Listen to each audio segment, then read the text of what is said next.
and listeners to another edition of the Pewter Report podcast. I'm Mark Cook along with my boss, Scott Reynolds. That would be me. And John Ledyard, who's Scott's boss. Hello, Mark. Wow, big day. I wasn't prepared for this. I don't have a statement ready. Wow. Man, I have statements about this game ready, unfortunately, but not about this promotion. Your choice. You can be Scott's boss or you can be the quarterback of the Tampa Bay Buccaneers this morning. Which are you taking? No, Scott's boss for sure.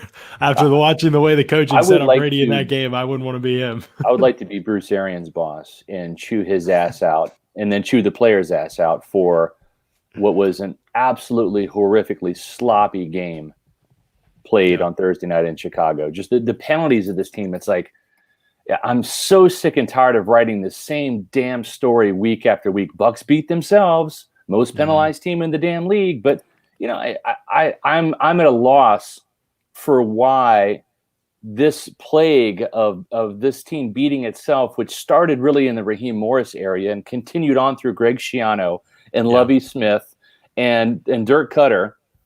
And you would think that Bruce Arians would come in and change the culture. And I think he's changed the culture to a degree.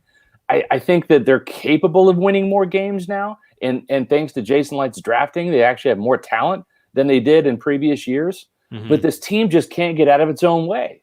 And the offensive line, I mean, Donovan Smith, holy crap. Mm-hmm. 2 false start penalties.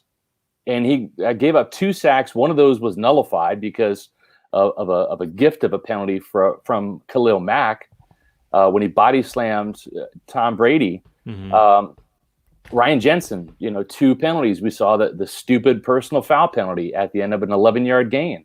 And there's plenty of blame to go around. I just wanted to start there that I'm just so over this team not living up to its potential and beating itself. This was a game that the Buccaneers needed to win, should have won. Even though they're banged up, I think they're still better than the Bears.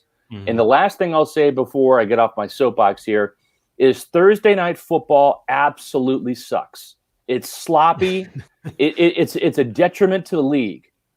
It's greedy NFL owners and NFL commissioners and TV executives that want to create another revenue stream. And I'm all about revenue stream. I'm a capitalist. That's fine. But this is a detrimental thing to the sport because you're telling me that the Buccaneers who had a frenzied comeback win on Sunday afternoon,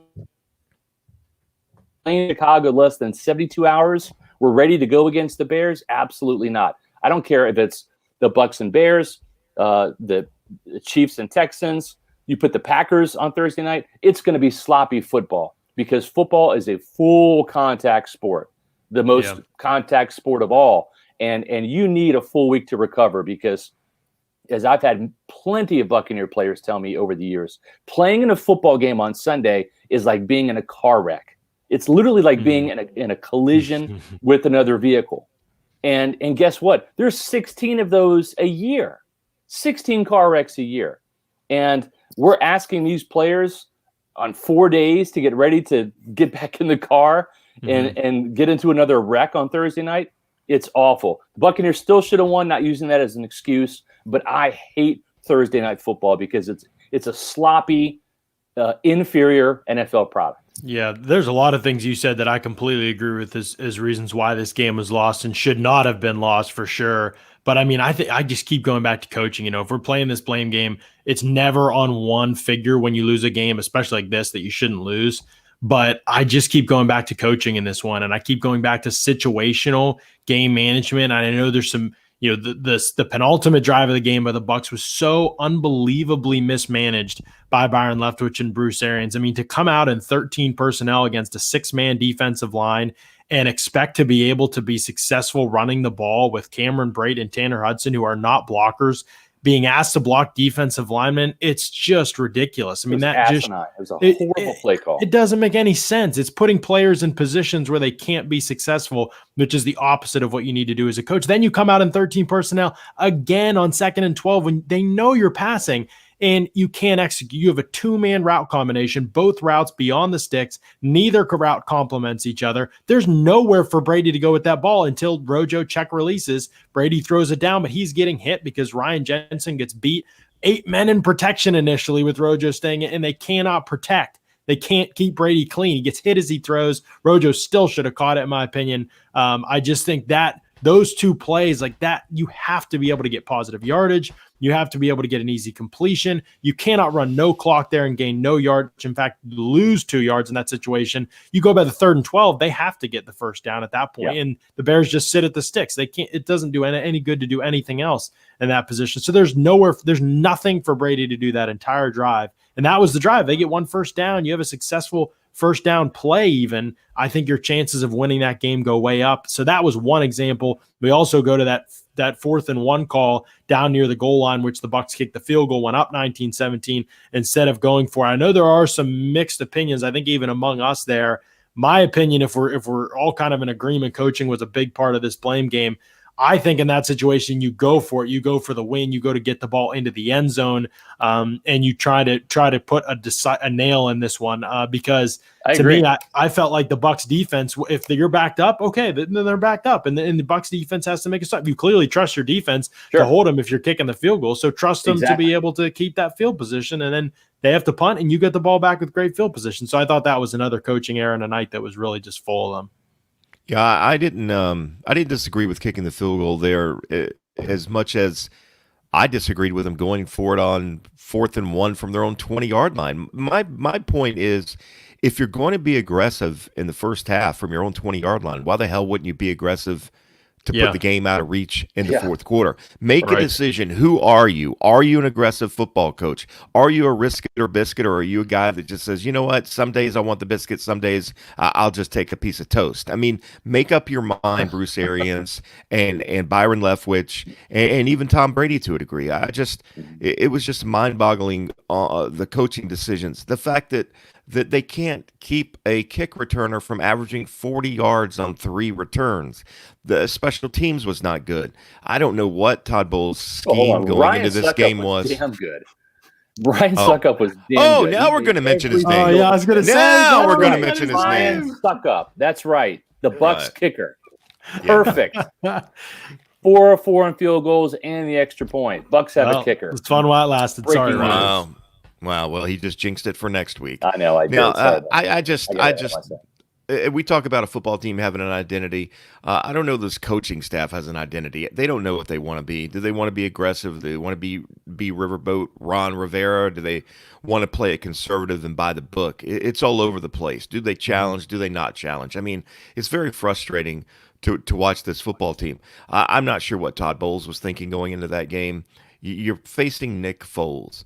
The only way Nick Foles beats you is if you allow him to get into a rhythm. He's a streaky quarterback. And what does he do right before the end of the first half? He goes 7 of 7 on that drive, leads him down, gets him a score. Then, of course, the awful turnover, and then it's 14-13.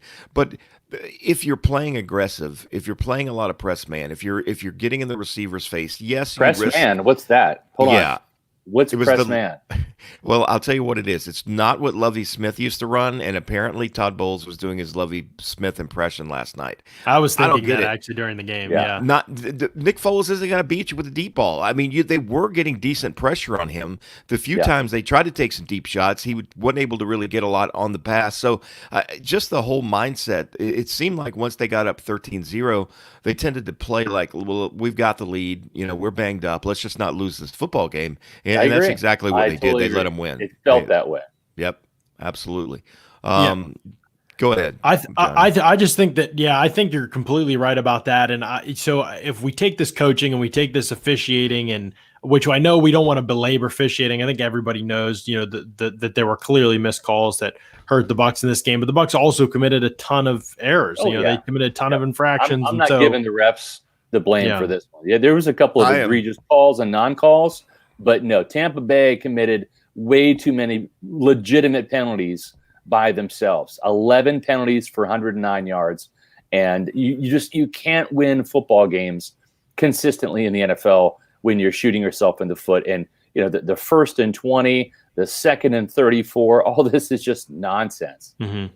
Yeah, I think that it's like mixed bag. And Mark, I know you probably may agree with this too, but it's like, I think that the officiating definitely should be blamed. And if they were better, I don't know whether the Bucs lose the game or not, but I know that because the Bucs weren't good enough, is why they also lost the game. So I think you can blame multiple things, in my opinion, and still be accurate. But at the same time, like, this is still a winnable game at the end of the day. Like, even with all the officiating errors that happened, the Bucs still had a path to win this game, and they didn't take it. And it is mostly due to poor coaching, in my opinion. A great football team overcomes the referees and the penalties and the injuries and on the road and the Thursday night, and they win this football game. This is not a great football team. And I don't know. I think it's a good football team, but it's not a great football team by any circumstance. And I thought about this before the game started yesterday.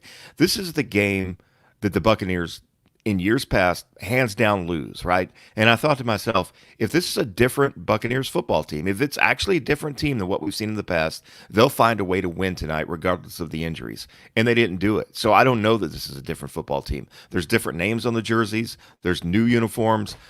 There's, some different personnel maybe on the staff, but the bottom line is this is the same football team we've seen time in and time again. And Scott, you mentioned earlier about penalties, why they continue to beat themselves over and over and over, and why this is pattern. It's because the players aren't good enough. The players, you keep banging your head up against a wall with Donovan Smith. He's not good enough. He's not going to ever be a guy who's not going to have those lapses and those type of penalties. He's just not. Ryan Jensen is always going to be that hothead that every few games is going to get a 15-yard penalty. Well, he's a ginger. You know that, Mark. I don't know what you're talking about. You're part of the ginger clan. But you're never going to have 22 guys that are, you're always going to have, I understand. I understand that, John, but you don't understand. We have seen the same guys make errors over and over, and this football team has failed to. They keep thinking it's going to get better. It's going to get better. It's going to get better. It doesn't get better on its own. They've got to make it better, and I think they will. I think Donovan Smith will be gone this year. After this year, he will. But they can't afford to keep him at $14.25 million next year. And not with that performance. The left tackle. Yeah, he's leading the NFL in penalties right now. Yeah. Literally leading. He has more penalties in 5 games than he had all of last year. Did you see the look that Tom Brady, who was on the ground, gave Donovan Smith when they were down in the red zone, and it was all of a sudden, second and 17 after that? They were going to go play action. Right. Brady was going to take a shot, and that might have been the difference in the game. That play right there, there's a lot of plays, John, you covered them in the game changer, but that play right there might have been, because we don't know who was open on that particular play, and if Brady could have found him with a strike in the end zone. But he had no chance on the play. Yeah. That play was dead from the start. Smith got beat, and the look that Tom Brady gave Donovan Smith was, "Are you effing kidding me? Like, seriously?" Yeah.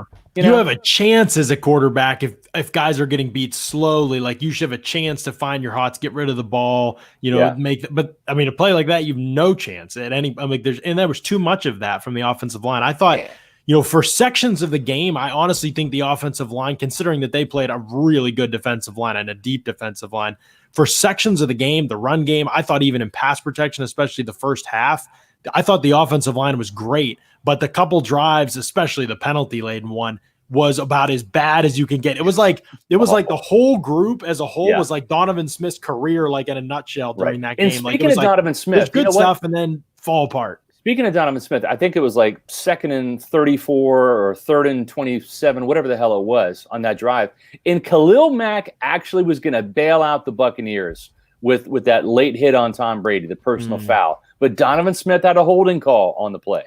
Yeah. So they couldn't even get the benefit of that. I was going to say, John, the Angels are on your side today, man. They're listening to you. You got the heavenly gates are opening up over there at your house. Or listen, Grim Reaper. You never know. But I do say this about this game, that I think we mentioned all these different things that kind of go against the Bucs and that are negatives for the Bucs, and we don't really mention Brady too much yet. He's the quarterback. It's going to be a topic. Brady. It's going to be a topic of discussion. What level of criticism, or do we think he's deserved of criticism in this game, compared to the other aspects of the failure by the Bucs? I would say a good deal of criticism, and here's why. The Buccaneers signed Tom Brady for fourth quarters like this. The comeback kid. They needed a quarterback that would go down the field and lead them to the game-winning field goal, not throw a pick six or not throw an interception to end the game. And that didn't happen. But what did happen was Brady was 2 of 5 for 16 yards on the final 2 drives. I'll say that again. 2 of 5 for 16 yards on the final 2 drives for the Buccaneers. And, he admitted it after the game. I asked him about the fourth down situation and all of that. And there was some possible confusion. Maybe Brady didn't know it was the fourth down, whatever. But the ultimate thing is he should have thrown for the sticks and got the first down. There was still plenty of time.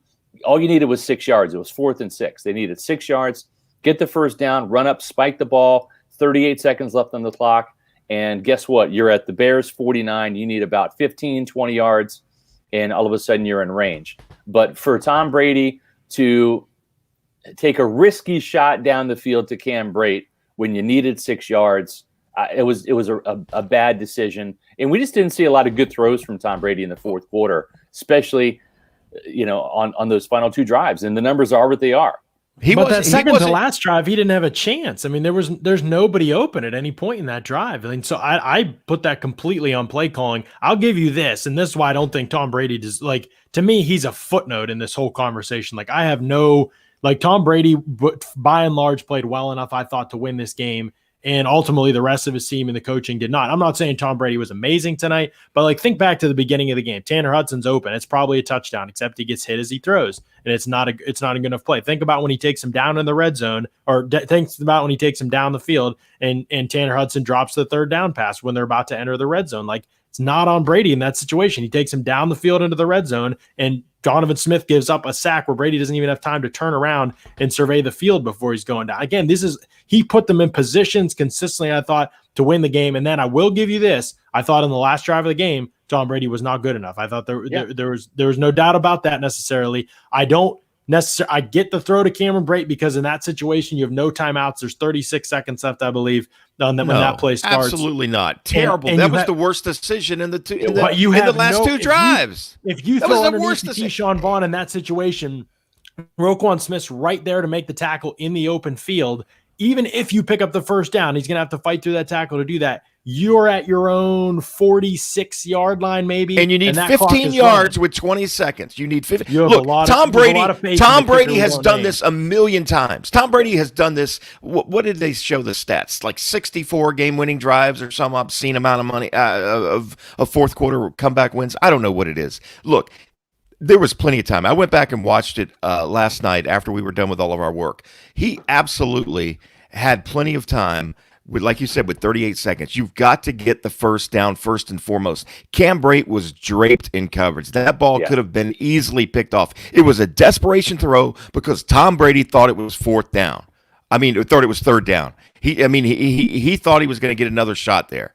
He hoped maybe he would get a pass interference call, something like that. But there's no question in my mind that Tom Brady thought they had another down. I watched it again. He's staring at the referee with a puzzled look on his face, holding up 4 fingers. The way that he danced around it. What about the 2 throws before that, John? What about the throw that was nowhere near Mike Evans on the near sideline on first down? The very first pass was a first down to Mike Evans. Got him up around the 40-yard line, 45. The next one was not even close to Mike Evans. The second one was a poor throw to Rob Gronkowski behind him and up over his head. That ball could have been picked off. Or actually, the second down one was the one to the running back. Then the third down one was the poor throw to Gronkowski. And then the last one was just a terrible decision to go for a 20-yard chunk right there when you need 5 yards. How come other teams can run 5, 6, 7, 10-yard outs, get out of bounds, and stop the clock on this football team? But this team acts like those plays are not even in their playbook. I don't get it. One of the big issues is the route combinations are just too long developing in those situations for the Bucs, and that's another coaching criticism. I agree with you on the throw to Evans, and I agree with you on the throw to Gronk. I said I don't think Brady deserved blame for this game whatsoever in terms of how it unfolded until that last drive. If you want to criticize those couple throws, I get that. But that's why he's here. That's why he's here. Scott said it. That's why he's here. So he deserves the criticism.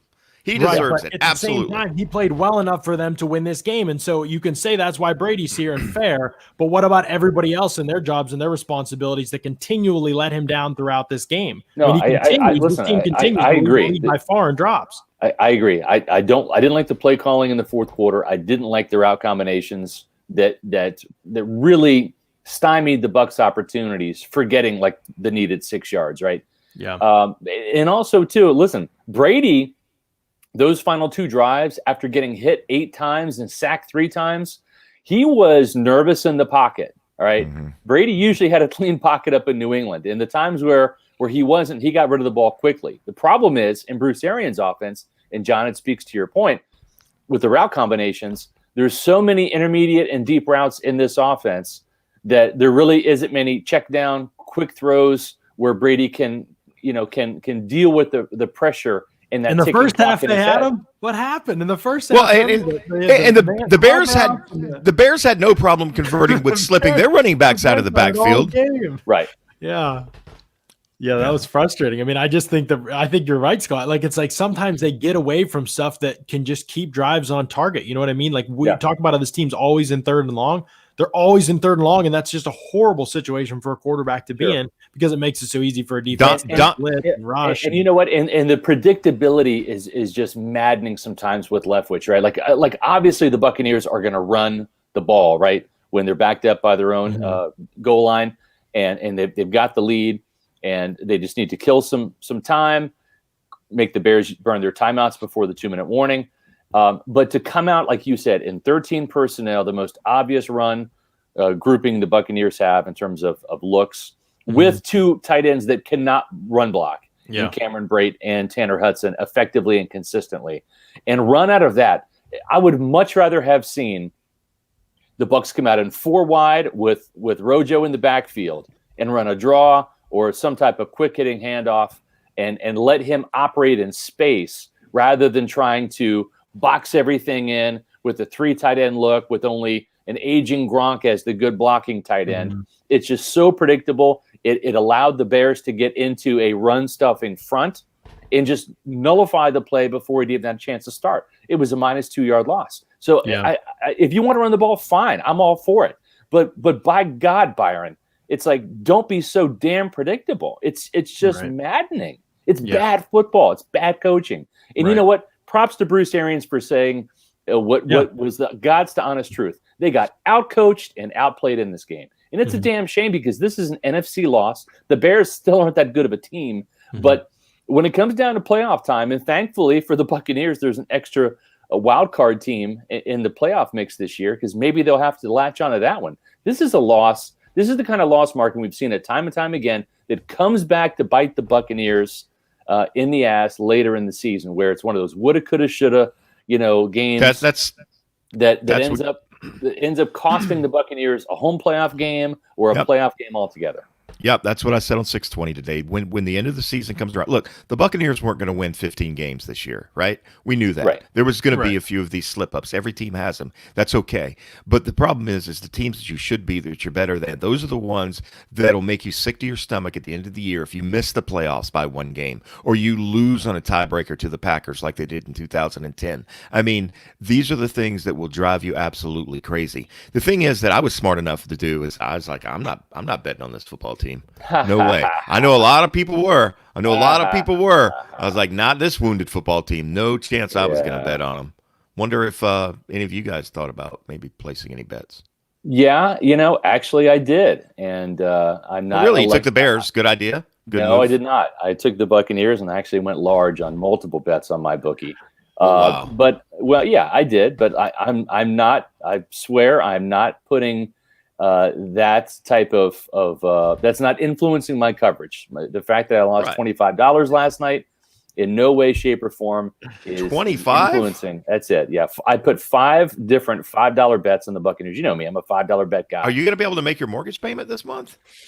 Thankfully, I am, because I only lost $25 last night. That's the thing. But listen, folks, between the NFL, college football, Major League playoffs, Major League Baseball playoffs, I should say, there's no shortage of games to watch. And with thousands of lines available in all your favorite sports and events, you can turn your game into your payday with MyBookie. If you're the type of guy who likes to back the big favorites, consider putting a couple in a parlay for a much bigger payout. Not only do parlays make meaningless games exciting, but more importantly, they give you a chance to turn ordinary bets into a real moneymaker. And don't forget the underdogs. They have a ton of value. That's what I like to do. I like to bet the money line a lot. And I'm hammering a lot of the underdogs on Saturday in college football. The thing about the NFL and underdogs, though, is they're rarely dogs on Sunday. Every team truly has a chance to win, and you do too. Game spreads, championship futures, and player prop bets. It's never too late to get in on the action and start turning your sports knowledge into actual cash in your wallet. Sign up at MyBookie, and when you do, use promo code PEWTER to claim your deposit match, dollar for dollar, all the way up to $1,000. It's a bonus designed to give you a little help and a head start on your winning season. That's promo code PEWTER to claim your bonus when you make your initial deposit. Stacked UFC cards, presidential prop bets for Biden and Trump, all the major sports, and more. Sign up today to begin your winning season exclusively at MyBookie. I actually won $5 that a fly would land on Mike Pence's head during the VP debate the other night. So that turned that $5 into $2 million. So I'm really pleased right now. Just kidding. I bet wish you I are. Thought of that. No, I I didn't see the prop bet for that one, but no, that one would have paid a lot of money for sure because it's just so outrageous. Anyway, look, you know who. Hang on. I got to move my phone because it's very distracting. I talked about it a little bit, but Todd Bowles, his lack of adjustments, his game plan going into this game was frustrating. I will say this, to maybe give him a bit of a pass, there was one play in the second half on third down when Sean Murphy-Bunting just totally blew the coverage. And we saw during a timeout Todd Bowles talking to him over there. So I have a feeling that was totally on Sean Murphy-Bunting, not the play call per se, because I was screaming, where is Sean Murphy-Bunting going? Why is he not covering that guy? And there was a little bit of confusion there. So we blame the coaches a lot of times for their game plans, but sometimes it's the players, just poor execution of the game plan, just total brain meltdowns and things as well. And that may have been a case there. But still, as I said, you don't let Nick Foles get into a rhythm. He's a streaky quarterback. Mm-hmm. And the way to do that is to stay aggressive, put pressure on him, and don't give him time to throw. And don't give him those damn easy underneath throws. Lovie Smith 2.0 last night in Chicago. Well, but here's the thing. You mentioned adjustments, and I thought the Buccaneers made a ton of second-half adjustments, right? I mean, they didn't have any sacks or any quarterback hits in the first half. They finished the game. And if you looked at just the stat sheet and said, the Bucs had 3 sacks and 7 hits on the quarterback, and the Bears had 3 sacks and 8 hits on the quarterback. That's not bad. The problem for the Buccaneers, though, is all of that pressure, just like the Bears' pressure, came in the second half. Mm-hmm. And by the time Todd Bowles made those adjustments, the Bears already had 14 points on the board and had a 14-13 lead. So even though they did a pretty reasonable job in the second half of denying the Bears points and keeping them out of the end zone, it didn't matter because they needed that pressure. They needed those sacks in the first half. And the one thing I will say is listen, I'm a believer in analytics. I'm a believer in statistics. But the whole notion and narrative of it's better to have pressures than sacks, I think that's a complete BS argument when it comes to analytics. And I'll tell you why. Because if Shaq Barrett had sacked Nick Foles rather than pressured him, then he wouldn't have had the roughing the passer call because it would have actually been a sack. And pressures rarely get teams off the field on third down, at least not like sacks do. If you sack the quarterback on third down, unless it's the last drive of the game, chances are that sack means a punt on fourth down. A pressure can very well mean, a quarterback kick can very well mean that the quarterback still completes the pass. So Shaq Barrett didn't have any sacks last night. He had a couple quarterback hits, and one of them I thought was a bad call by the refs. I didn't think it was roughing the passer. But the thing is if you get to the quarterback and get the sack, you won't have the roughing the passer penalty in that situation. So I was just befuddled as to why Todd Bowles didn't bring more pressure, and why, to your point, Mark, the players that when he did bring pressure didn't execute and didn't get to Bowles. It just didn't seem like there was that sense of urgency on those rushes in the first half. The execution was bad, and I thought Bowles should have dialed up more pressure to keep Nick Foles out of rhythm like he was in the first quarter. And Shaq Barrett had numerous one-on-one opportunities. John is going to go back and look at the all 22. I watched the game again at some capacity myself, but John really breaks it down. But I think, John, that you'll see that he had, the Bears were not worried about Shaq Barrett last night. I mean, they just weren't, and for good reason. He's just not winning those one-on-ones. I don't know if it's because he's pressing. I think a pass rusher can overthink sometimes as well, just like any other football skill position player. There's pressure. I got to do this. I got to do this move, or I got to just go get the quarterback. Just play football. Well, Warren Sapp was not a tactician, before each play. Warren Sapp was just a badass that happened to be very good, right? And, you can't overthink things. You just got to go get the quarterback. And Shaq Barrett has not done that this year. Well, here's one second half adjustment that was made, and I'd like to see more of it, to be honest with you. Like I get that Shaq Barrett's more comfortable on the left side and JPP is more comfortable on the right. But go back to last year, and JPP had most of his sacks from the left side, right, and Shaq Barrett had most of his, I think it was 13 out of 19 and a half on the right side. And so where did JPP get his sack in the second half after they switched sides? From the left side. It was a sack fumble. Where did Shaq Barrett get his pressures from? The right side, going against Charles Leno Jr. And I'd like to see more of that. And I don't care about comfortability. I want productivity.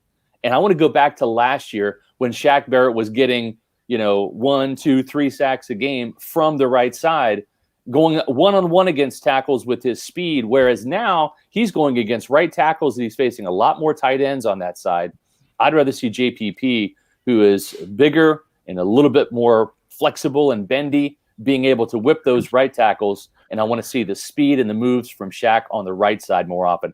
I think that's an adjustment that Todd Bowles needs to make and say, guys, I don't care where you're comfortable. I'm going to put you where I think you guys can win. That's coaching. Another adjustment he needs to make is literally to just never drop these guys into coverage again. I mean, I don't get it. Like, they're both horrible in coverage. Sure. They've dropped. Yeah. They're at a top 10 in the league. I think it's actually top 7 or 8.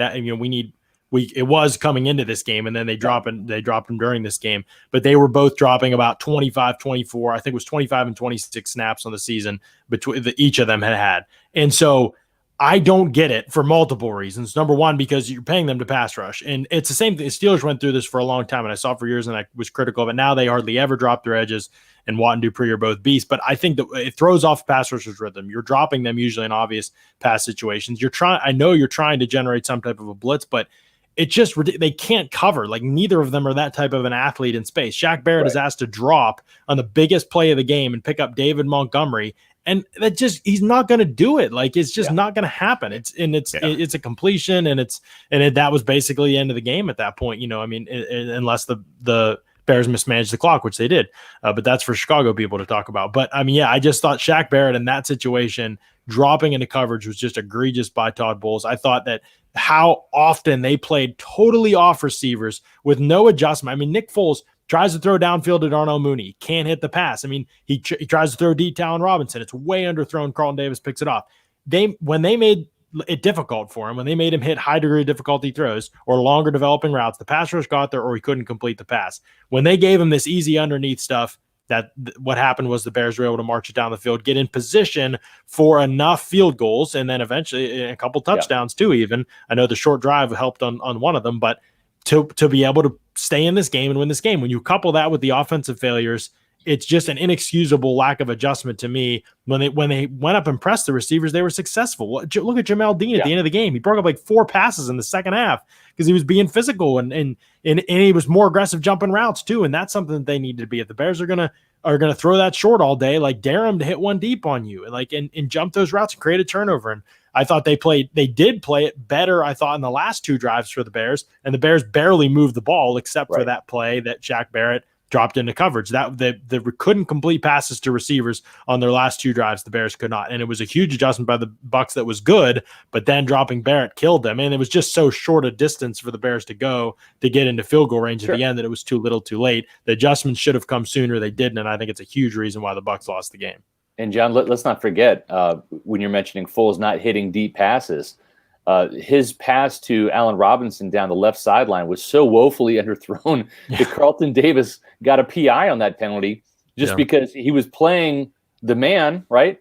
Mm-hmm. And expecting the ball to be there, and the ball was like literally 5 yards behind him. So I'm in total agreement with you. Yeah. Well, I'll tell you who I'm in total agreement with, fellas. Briar Greaves Insurance Agency. You know why? Because they insure my property. Personally, Briar Greaves takes care of the Cook estate. Cook Farms is insured by Briar Greaves. And you know what? It's not technically a farm. Well, for tax purposes, it's a farm. Hopefully no one's listening, county tax collectors. You know, you just have to grow a few things, you know, have a couple cow droppings, and it's a farm. So didn't tell you what I'm farming, but anyway, bottom line is Briar Greaves is our personal insurance agency for the Cook family. And what I love about them, guys, in all seriousness, is they're real Buccaneer fans, and they're just good people. I mean, Briar Greaves calls his clients just from time to time to say, hello, how you doing? Is there anything we can do for you? I mean, that's personalized service you don't get from the big box insurance companies. They've been around for over 30 years, 3 generations. And what I like also is they sell personal and commercial insurance. It's not just for your personal stuff. If you have a business, they can take care of that as well. Home, auto, boat, life, flood, commercial. Scott's going to be buying a boat pretty soon. John's going to be talking about buying some Princess Diana dresses pretty soon. Both of you guys need to call Briar Greaves and get them to insure your property. They've got a lot of homeowner companies that are canceling and non-renewing policies or leaving Florida or increasing premiums significantly right now. So give them a call, let them review who you have, and let them search their lines of companies out there that maybe can replace those that keep raising your rates. Briar Greaves Insurance, you can reach them at 813-876-4168, 813-876-4168. You can also go to briargreavesinsurance.com. That's B-R-I-E-R, Greaves, G-R-I-E-V-E-S. No one's writing this down, so I don't know why I'm saying it. Just Google it. Google will find it, I promise. briargreavesinsurance.com. All right, guys, it's time to give out some game balls. Is this going to be a new segment we're going to do on the podcast? Oh, yeah, you know it. Post-game. Talking game balls. 1 offense, 1 defense, unless somebody is feeling particularly dangerous and wants to change it up a little bit. I'm going to be that guy, John. I'm going to be that guy. I'll start off.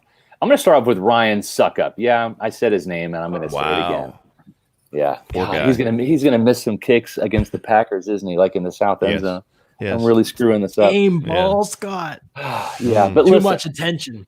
But listen, you know, he made 4 field goals, all 4, and it's become a point where I'm not even like crossing fingers or sweating kicks anymore.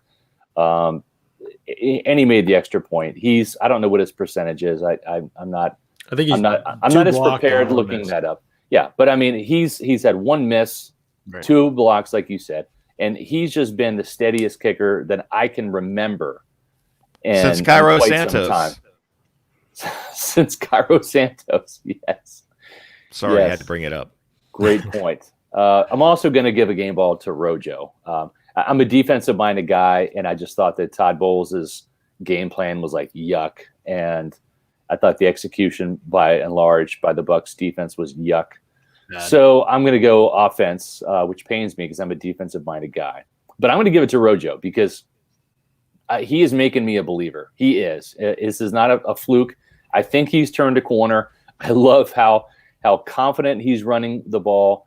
He's running with aggression. 17 carries, 106 yards, average 6.2 yards per carry. Had a couple of runs over 20 yards, including a 37-yarder.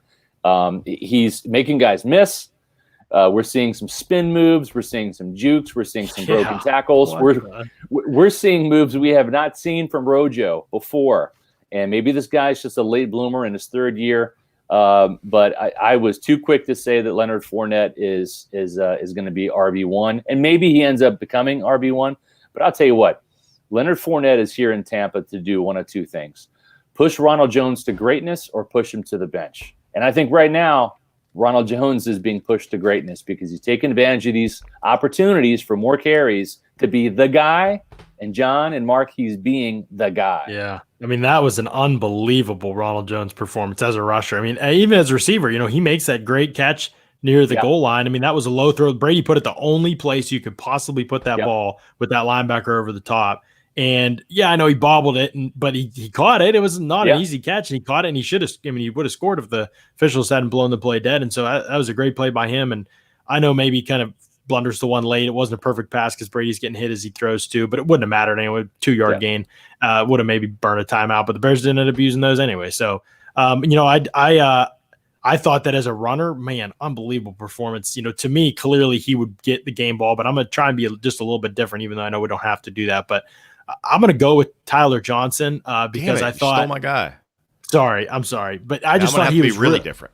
He was great in the first half, and then in the second half, I know they fell in love with the 13 personnel and didn't want him on the field for some reason. But I thought he did a great job in the first half. I thought he caught what was thrown to him, what was catchable. He made plays after the catch and broke like 2 or 3 tackles on that one long play where he brought it down inside the red zone, inside the 10-yard line, I think. And so I just thought he was great all night. I mean, the play where he came back on the sideline to catch the ball from Brady with the corner all over him, it's kind of a tough spot. Nobody's open, and Brady just trusted him and threw it to where he could get it. And Tyler Johnson went and kind of got it and battled for that ball. Then almost got the first down. Then they end up going for it on the 4th and short. I thought that was just a great effort and awareness. And then for him to be able to try and reach and make that play after the catch, I just think there's a lot of potential with this kid. I mean, it's hard for the Bucs because when they're healthy, Evans, Godwin, Scotty, they've all played great. You don't not taking any of these guys off the field, but to have a fourth guy, and I think he's going to be the 4th guy here soon, like Tyler Johnson. I mean, that was not normal wide receiver plays that we saw last night. That was Chris really Godwin. Good stuff. Right. Like, just from a body type and move standpoint, he resembled a young rookie Chris Godwin. 4 catches, 61 yards, Jon, for Tyler Johnson, 15.3 yard average, including that 35-yarder. Well, that's good because he'll replace Chris Godwin next year when the Buccaneers don't re-sign. Okay. Because they can't afford to have 2 $20 million receivers. Seriously, it's something to think about. This team, I mean, I know we got to get through the season, but there's some questions that this team's going to have to answer salary cap wise. We talked about Shaq Barrett, who's underperforming. I think they're going to. Chris Godwin hasn't played this year. They're going to free up $14.25 million along the offensive line next year, Mark. I think that's going to happen. Maybe 24 if they get rid of Jensen too. I don't know. All right, so let me give you. I'm sorry. Can I say my defensive guy real quick? I got my defensive guy's Vita Vea. I'll just say it really quickly. I know he's probably out for the year now, and it's man. OJ Howard goes out for the year after he has a great game. Vita. And Vita Vea probably goes out for the year after he has a great game, and he's not a really replaceable guy. I mean, he's just been great this season. I mean, I think he's been one of the most consistent players on the team. He's dominant against the run. He's effective enough against the pass where you can have him on the field, despite even the fact that he gets doubled a decent amount. He's a physical beast. I think he's the number one reason why nobody can run on the Bucs. Nobody can run on the Bucs. And I think it's because he's a monster. And so big shoes for Nunes Roches to fill and for Khalil Davis to fill if that ends up being the way this goes, because I thought he was just an absolute monster last night. And Jon, to your point, 35 yards held. I should say the Bucs defense held the Bears to 35 yards rushing last night. David Montgomery, outside of that touchdown and one little 9-yard run, was really a non-factor in the run game. Yeah. And Vita Vea with 2 sacks this year, 2. This is a guy that had, I think, 3.5 his rookie season. That's his season, or his career high. I think he was well on his way to getting 5, 6, 7 sacks. And his pressure's been great. I mean, pressure rates have been great too. So big loss. I agree. Mark? Why run when you can throw the ball? I mean, why run when you have Nick Foles at quarterback and a plethora of talent at wide receiver? I mean, I wouldn't run the ball either. Bears are just awful running the football, and Nick Foles is awful too. And I'm still mad that they lost that football game. All right, my game ball. Can I give out an underinflated game ball? Yes, you can, because Tom Brady's on the Buccaneers. Yes. Yeah, too soon? You can. Yeah, all right. Now I'm going to give out Tom allows that. We're going to give out underinflated game balls offensively. It's hard to argue with the two that you guys chose, but I'm going to go a little different, and I'm going to say Ali Marpet, only because he's the only offensive lineman who I did not hear his name called for anything stupid last night. Right? That's true. Didn't give Good up choice. a sack. No pressures. I forgot he was on the football team, and that's a great thing when you're an offensive lineman. Defensively, Jamel Dean gave up that touchdown earlier in the game. Not great technique. I think he could have used the boundary in the corner of the end zone a little bit more to his advantage, and just kind of mistimed. I mean, here's the thing. It was a terrible throw by Nick Foles. If that's a good throw, an accurate throw, Jamel Dean probably picks it off, but it was really thrown so poorly that only Jimmy Graham could catch it. But other than that, I mean, they've That was got a good throw. Yeah. Other than that, it was a great throw. They've got to, they got to find ways to feature Jamel Dean more in the secondary. The guy came in late last season, the last half of the year, was second on the team in pass breakups, or maybe he was first. I know he and Carlton were kind of one First, and two. Yeah, he's one of the highest in the league. Yeah, that's what I meant to say. He was second or third in the entire NFL and only played half the snaps of the other guys. And then last night he comes in, he has 4 pass breakups in the fourth quarter alone. So Jamel Dean is my underinflated game ball winner for the defensive side. And I want to give one out for special teams, and it's not for Sion Ruckup. I'm not going to say his name. Scott can, but I'm not going to. Kevin Minter, and I say that just because I love Kevin Minter so much. He looks like a little short man on the field, and he was getting into scraps. I don't know if you guys noticed this. He was talking trash to the Bears in the sideline, which I like because he doesn't get many chances to crack heads, and because teams don't normally return the ball out of the end zone like Patterson did last night for the Bears. So he was able to knock some heads, and he's going to get kind of a small one of those mini footballs, game balls, not the full size one, but a mini one. Also underinflated. I'm not going to give him a game ball, but I'm going to give him like a gold star sticker for his fridge. I'm going to just mention Will Golston because he was my unsung hero of the Pewter Report Roundtable on pewterreport.com this week, and he comes through with another sack. This guy is the latest bloomer, when it comes to being a pass rusher, but you can't deny his effectiveness. He had 3 quarterback hits last night when Shaq and JPP only had 1 apiece, and he had 1 sack, and that means he has 2 sacks on the season, and or does he have 3 now? I think 2. I'm going to look that up real quick. Did he have one last week? Because he had one against New Orleans. Yeah, he's got 2. Yeah. No, he had one against 2 Carolina. Okay, he brought he's got 2 on the season. Okay. So, but listen, this is a guy that has been stuck at 1 sack for the last 3 years in a row. And before that, he had 0 sacks. He's capable of getting to the quarterback. Back in his youth, he actually had 3 sacks in 2016 and 3 sacks in 2015. But here he is with 2 sacks on the season already. And I think he's going to eclipse his career high. Now, he may only end up with 4. Huge opportunity because he's about to play a ton of snaps. He is, and I think you're going to see some of him at nose tackle too. I think we're going to see Khalil Davis, the 6th round draft pick who's been inactive. I think he's going to be playing a lot, and I wouldn't be surprised if the Bucs re-sign Kyle Love, who they had in at nose tackle during training camp to fill in for the roster spot for Vita Vea. Go ahead, Mark. I was going to say I can't believe any of you guys haven't noticed my sign that I put up last podcast, the Barrett Ruud autographed Pewter Report cover. You guys like that? That's badass. Oh, that is. Actually, I just had to cover up the electrical panel thing last show, so I just threw that up there real quick. It's the only Barrett thing I had Ruud, Buccaneer related. Barrett Ruud leads the franchise in downfield tackles. That's absolutely. Tackles from beyond 10 yards. Absolutely. That's his career. Yeah, I remember in Mobile a few years ago, Scott, when we ran into him. I forgot he was coaching at Nebraska or something like that. And we saw him like the first night. We're like, oh, hey, Barrett. And we talked and like, good guy. I love Barrett. But the next couple nights, he saw us and we were trying to avoid him. And of course, he chased us down about 5 or 10 yards from where he saw us. And we had a good laugh about that. He was definitely good at chasing people down from behind. All right. I had one other point I was going to make. What were we just talking about before I started talking about Barrett? Game balls. Had nothing to do with it. Yeah. Will Golston? Oh, Willie Golston. Quick story about Will Golston. I remember a few years ago, and I may have told Scott this. John, you weren't around when Will told me this, but one of the reasons why he's such a late bloomer is I was talking to Will after training camp a few years ago, and he said, I don't do good on the chalkboard in meetings. I learn by actually doing it on the field.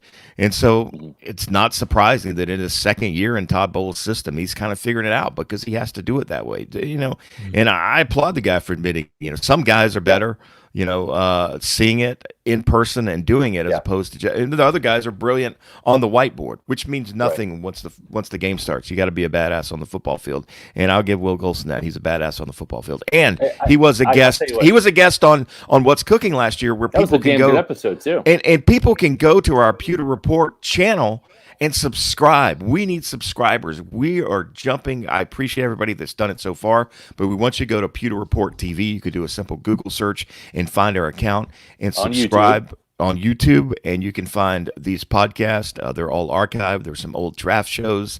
If you want to see my face when the Buccaneers drafted Matt Gay a couple years ago, that's actually on video somewhere. My face when they decided to draft Vita Vea over Derwin James, Dalvin Cook, OJ Howard, all that stuff is there for you guys to see. But also the What's Cooking shows, but more importantly, these new podcasts that we're doing that are going to be live on video. So let people know, spread the word, share it on Twitter, share it on your social media, help us get our subscriber base up, and we would certainly appreciate it. Again, Google Pewter Report TV, Pewter Report YouTube channel, whatever it is, and you'll find it. I promise you, that's how I actually find it. I have to Google it myself because I'm too dumb to bookmark it. Anyway, all right, what else? Big picture impact of this game. Do we think it has a devastating effect on the Bucs? Are we more worried about the long season outlook? Real quickly, we'll just go around. Scott, what do you think? I predicted a Buccaneer win in my section of the Pewter preview and predictions that came out the other day. However, if I go back to my SR's Fab 5, where I actually did the season game-by-game predictions, I actually had the Buccaneers losing to the Bears. And I even wrote in that particular segment that it would be Nick Foles, not Mitchell Trubisky, that beats the Buccaneers. And unfortunately, that happened. So sorry about that accurate prediction, Bucs fans. But I'm also sorry because I predicted the Buccaneers to lose to the Packers the next week. But the silver lining is, after a 3-3 start, the Bucs right the ship. And I think they stop beating themselves more often down the stretch, start beating the other teams. And they finish with a 10-6 record. So I don't think this is necessarily a crushing blow for the Buccaneers. It may hurt them in the NFC South race when the Saints and the Bucs compare records at the end of the season. And it might hurt the Buccaneers a little bit in terms of the NFC playoff standings. But I still think after a Packers loss on what's the date? Not this Sunday, but next Sunday. I think they rebound from 3-3 and end up going 10-6. I'm not panicking yet.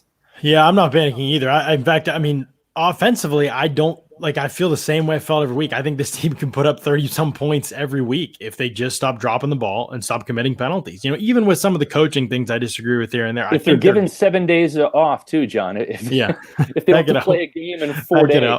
Right.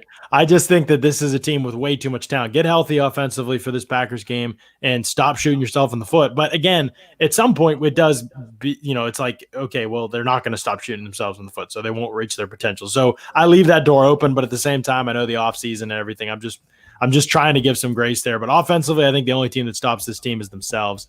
Defensively, I'm more worried than I have been after the last 2 games. Still think it's a good defense, but it's not played like it for the last 2 weeks. And there were points the Bears left on the field. We think about the missed Allen Robinson on third down, the long pass that should have been a touchdown to Darnell Mooney. I mean, it was not as clean a defensive performance as 20 points may look. And so I still am a little bit worried there. Not a bad defense for sure, but are they as good as they should be? They haven't played like it the last 2 weeks. So I'm a little bit more worried there. I still think this is a playoff team for sure. I'm not worried about that. Even if they lose to the Packers, I'll probably say that. But man, it's a big opportunity to go out and prove that you're a way better football team than you just look like on Thursday night against what a lot of people believe is the best team in the NFL right now in Green Bay. So get healthy for that game, man. I think Chris Godwin makes a huge difference for this football team. I think they need him on the field. I think people forgetting that, even though in the 2 games he's played and he's been great.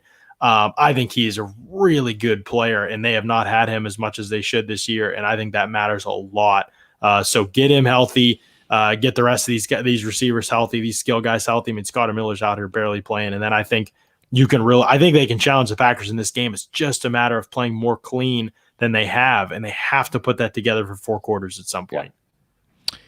In 2011, this Buccaneer football team, not this one, but that Buccaneer football team, started the season out 4-2. They took a trip across the Atlantic Ocean to London, where they lost to a team called the Chicago Bears. They never won another game. Jeez, Mark. You want big picture impact? I'm just going to say it. I'm kidding. That's gloom and doom, Mark.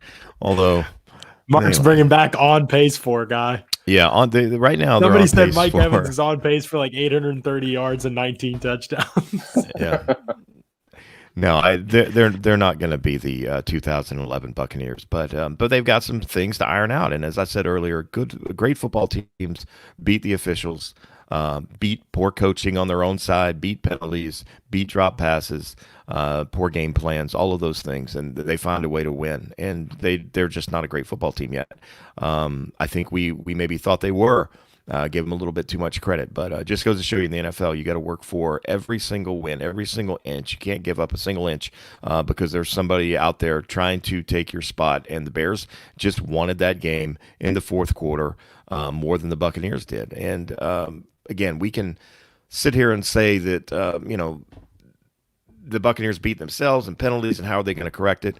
I don't know. I don't know that they can win. And it's something that I wrote twice actually this offseason about. The offensive line would be the biggest key to the success of this football team. And then I even narrowed it down more to Donovan Smith in a different article. Good point. And I'm not one of those guys that likes to be right. I would love to be wrong, and I would love to see Donovan Smith go out and have a Pro Bowl season. But right now he's on pace to have his worst season he's had in his career since his rookie season. So hopefully things get turned around. But again, if players don't normally change 5-6 years into their career. They are who they think they are. Unless you're Will Golston, because then you become a pass rusher in year 8. Or Myron Lewis. If Dominic would have just given him one more year, Scott, just one more year, we might have saw the Will Golston effect. Yeah. Wow. Anyway. All right. I think that does it. Is that it, guys? I think that's everything. We've almost did an hour here. Hopefully we haven't been too over emotional. Hopefully we have given you some insight and some thoughts and some things to ponder. We hope everybody enjoys their off weekend to a degree. I know that the three of us will, and also Matt and Taylor. But we're going to have content up, so make sure you continue to go to pewterreport.com.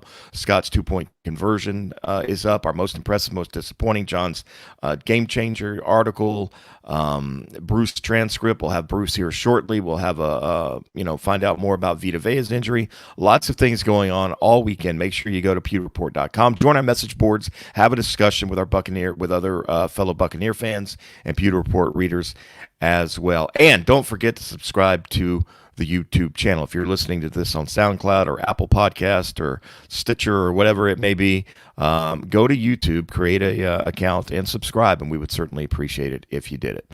For Scott Reynolds, for John Ledyard, I'm Mark Cook, saying we will see you next Wednesday for another edition of the Pewter Report podcast.